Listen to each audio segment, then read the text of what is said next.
After teasing it in a few World Tour races, Trek has officially launched the new 2023 Trek Madone SLR.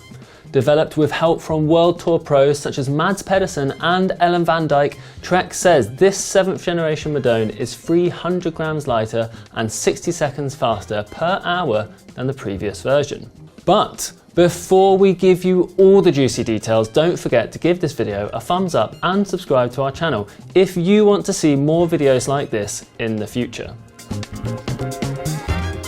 As you'd expect, the bike sees the majority of its frame shapes updated, with new truncated aerofoil tube profiles across the board from extensive CFD and wind tunnel testing. In a bold move, Trek has dropped ISO speed from the Madone SLR frame, replacing it with a great big hole in the frame called IsoFlow. As well as looking a bit weird, Trek says this change saves a little weight from the frame and improves its aerodynamics by around 3 watts. Let me know how much a 3 watt saving means to you in the comments below. According to Trek, the airflow over the bike actually accelerates through this hole as you ride. This helps lower drag by reducing the size of the low pressure wake that typically forms behind a rider and their bike. It's not just for improved aerodynamics though. Trek also says IsoFlow enables the frame to flex more effectively over bumps than a standard Aero seat tube, making the new Madone SLR as comfortable as the previous version with the ISO speed set at its firmest position. While I haven't personally ridden the previous version of the Madone, our testers at BikeRadar have always been quick to praise its comfort and speed, so if this new one can match it, then that's no bad thing. Up front, Trek has designed a new integrated handlebar, which is claimed to save 150 grams versus the previous non-integrated setup and contribute significantly to the improved aerodynamic performance of the bike. In total, Trek claims there's a 19 watt improvement in the aerodynamic performance of the rider plus bike system versus the previous Madone SLR. As mentioned earlier, Trek claims that equates to 60 seconds saved per hour, meaning a ride which would normally take you an hour would only take you 59 minutes on the new Trek Madone SLR. As usual with these types of claims, Trek says it was measured at 45 kilometers per hour.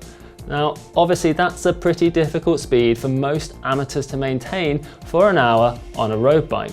But Trek says slower riders can still expect to see similar time savings even if the absolute wattage savings are smaller. Interestingly though, Trek says that only 9.3 watts of that comes from the bike. The other 9.7 watts is said to come from the rider. Now Trek says this is achieved by reducing the reach and narrowing the width of the handlebars by 3 centimeters at the brake hoods, which, they say, helps the rider adopt a more aerodynamic position on the bike than before. A standard 42 centimeter handlebar on the new Trek Madone SLR therefore measures 39 centimeters at the hoods, while the drops flare back out to 42 centimeters for better control while descending or sprinting. The new integrated handlebar is available in 11 sizes, but if the exact combination you want isn't available, then never fear, as Trek says you will be able to swap it out for any standard 1 to 1/8 inch stem of your choice thanks to a specially designed headset top cap. What do you think though? Is Trek being a little bit cheeky by including aero gains from rider positioning in its claim about the new Madone SLR, or are aero gains from narrow handlebars fair game? Let me know what you think. Regular viewers of this channel will be well aware that I am a big fan of narrow handlebars. I like to use 36 centimeter bars on my road bike, and we previously did a video where I tested a set of track handlebars that measure just 26 centimeters at the hoods. You can check that video out in the description below. Overall though, Trek says the new Madone SLR is the fastest and lightest disc brake Madone ever, and while weight-obsessed pros often prefer the Emonda, there are very few circumstances where the Madone isn't the faster bike. The reason for this is that the Madone SLR offers better aerodynamics with a claimed weight penalty of around just 400 grams. In terms of geometry and fit, Trek says it has dropped its H1 and H2 fit systems and is instead adopting the H1.5 system as seen on the Emonda. As you might have guessed, the H1.5 system sits halfway between the super aggressive H1 geometry and the slightly more upright H2 geometry. Trek has also adjusted the reach of its new integrated handlebar, shortening it from 100 to 80mm, which brings it more in line with handlebars from other major manufacturers. When it comes to builds, there are 6 different spec options in the new Madone SLR range, 3 with SRAM ETAP Axis drivetrains and 3 with Shimano Di2, including the recently announced Shimano 105 Di2, which we released a video about just yesterday. We put a link to that in the video description below, so head over there if you want the full rundown.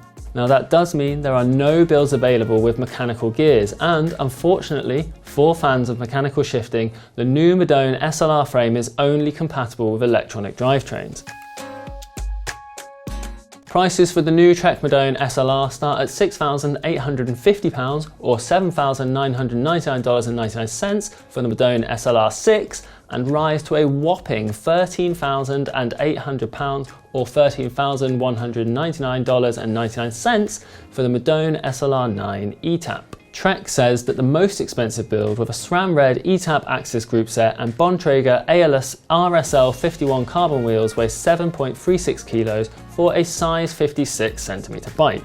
For full pricing details as well as specs for every bike in the range, head over to BikeRadar.com to read our in-depth news story on the new Madone SLR or follow the link in the description below.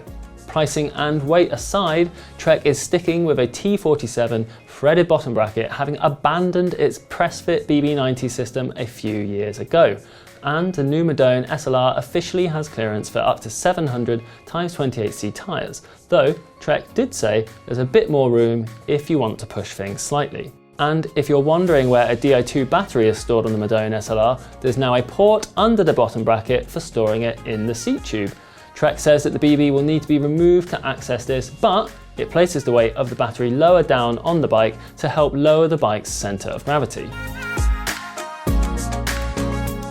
And that's everything that you need to know about the new Trek Madone SLR. So now we want to know what you think. Are you sad that ISO speed is gone, or do you think the new IsoFlow concept is a good idea? If you had £10,000 burning a hole in your pocket, would you be buying a Madone or an Emonda? As always, let us know what you think in the comments below. And if you haven't already, don't forget to give this video a thumbs up if you enjoyed it, subscribe to our wonderful channel, and hit the little bell icon so that every time we upload a new video, you'll get a notification.